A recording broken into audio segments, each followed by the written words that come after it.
AI will be a bigger disruptor than moving to Windows. We were like a light sky company.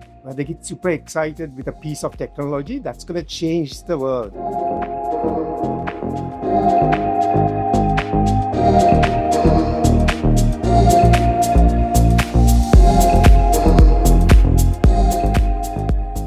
And then 7 years later, 2014, suddenly you decide we're going to transition to a scalable global company and start MiHCM, right? Why? Yeah, so by then, we have become very famous in the country because we keep winning awards. We are the recipient of the National Best Quality Software Overall Award 4 times. Wow. In the history. And in 2008, after winning again in 2008, we decided we will not participate ever again. Because no point. We have won 4 times. And we've won many others. We have won the National Science and National Science Foundation Award with a grant. We won the GSM Asia Award. We got commended at Barcelona. We got World Summit Award. So many awards. So we are winning awards. We are in fame. What we realized as we become mature, we were like a light sky company. We generate some revenue. We generate some profits. We keep building various products. But we are like slowly growing. We don't know what growth is, how to scale. All those things were not very clear. But around 2014, 2013, I started another startup with their blessings. That was a very pivotal moment because in 2012, we were doing lots of mobile software. In fact, one of the interesting projects we did in 2011 with a company called Etisalat and its CEO, it's his idea. But we executed on his idea to another level. Dumin Ratna, I have to mention his name. So Dumi and I, when we were having a chat, he said, Harsha, why don't we do ebooks on smartphones? That's how the Book Hub was born. Book Hub was Sri Lanka's first ever ebook store. Again, a product ahead of time. All the publishers were amazed, from, all the big publishers all got together and all wanted to put their books on Book Hub. And we built this on smartphones. And when we launched this, it became a phenomena because you are reading books on a smartphone device.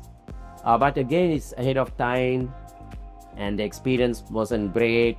And also Etisalat, Dumi has to move out of Etisalat. That project had a lot of challenges. But by that time, Shan and myself and few others had deeper understanding of how mobile worked.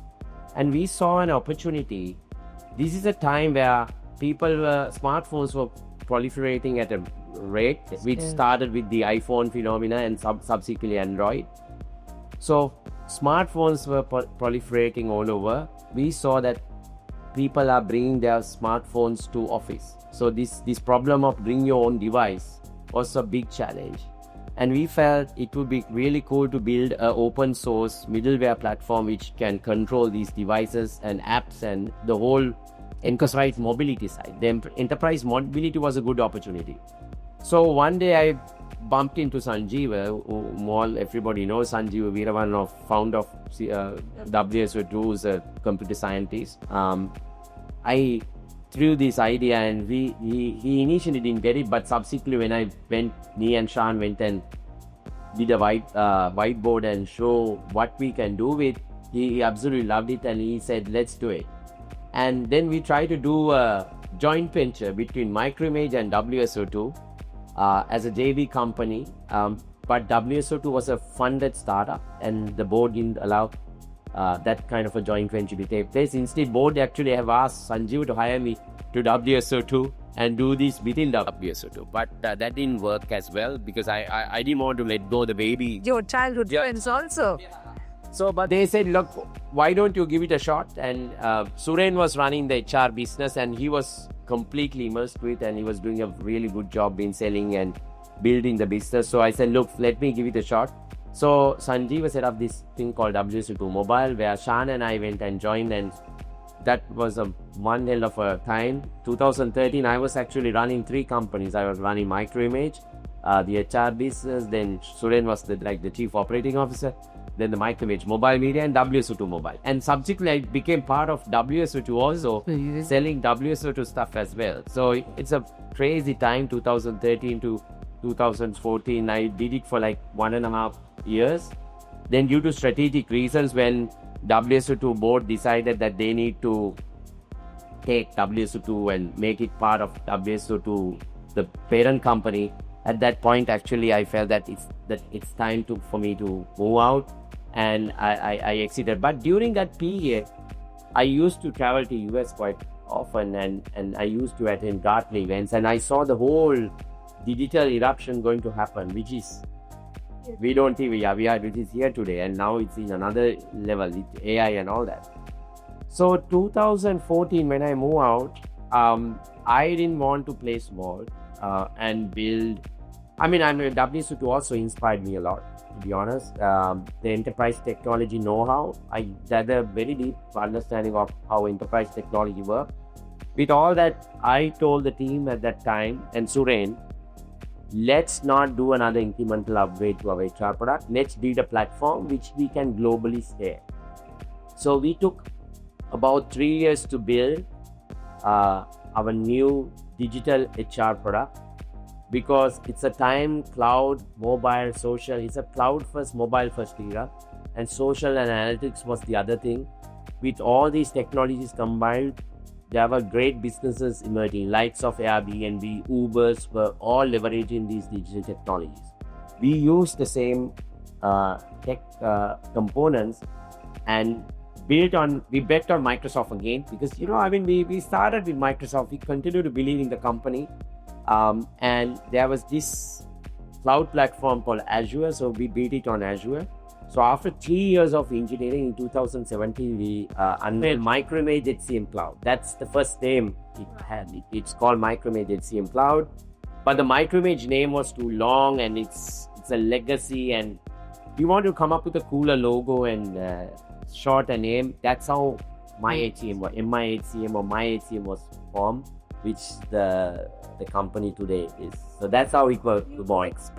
And then also, we wanted to transition from a lifestyle company to go global and sell MiHCM across many markets, because another engineering accomplishment we wanted to achieve was to have one source code across all the customers. Previously, we had like 100 source codes for 100 different companies in Sri Lanka, and we were only in Sri Lanka, and we had 1 or 2 customers, few deployments, and couple of other markets, but those are kindly deployers. But with MiHCM, the story today, we are in 20 plus markets, 1,000 over customers. Yeah, yeah. Now it's 2025, 30 years later, with AI sort of taking over the world, as it were. What's MiHCM going to do next? What are you looking at beyond this year? So I think the way to think about it is that if you think about any instance over the last 30 years, from the very first day to today, the thing when I close my eyes, I imagine is we were having these sessions yesterday with the product demos and other things. There's this sudden enthusiasm from Shan, from Harsha, from Suren, where they get super excited with a piece of technology that's going to change the world in the future. It could be the piece of technology that people were building when the world was transitioning into Windows. That's how we started our life. Or it's a piece of technology, web-based. Suddenly you can have these apps based out of web. Like the first time when these guys were showing it to me, you could see the glint in their eyes. The first time we are fully on Azure, and everybody's kind of using these very modern architectures, API-based architectures, and Sean's just yapping away, and I was just excited about how this single source code can take over the world. You are now starting to get the same vibe when you're sitting around these guys with AI.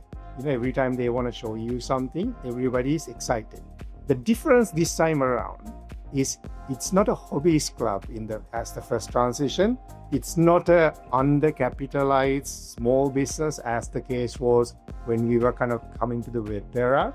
It's not an partially experienced team as we embrace the cloud era and starting to go to these new markets.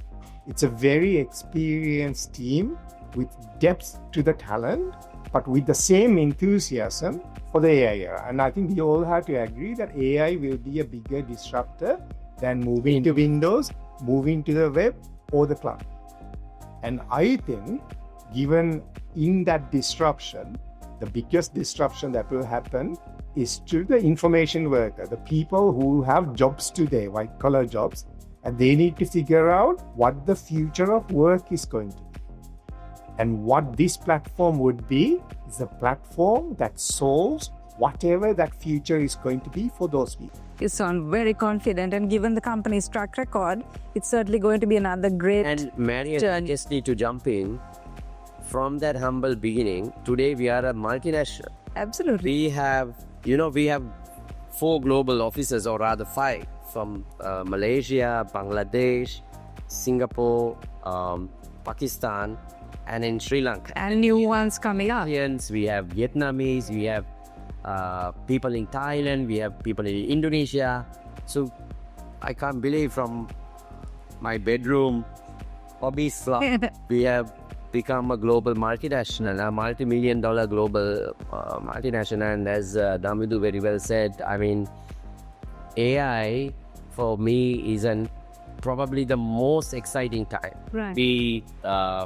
In tech, because I've seen the DOS era, I've seen the Windows era, I've seen the mobile first, cloud first era, but the AI era is so mind blowing, and I'm transitioning myself to that teenage time. Again, wow, yeah. The curiosity to explore and build, even though we are not at that age anymore, is very young.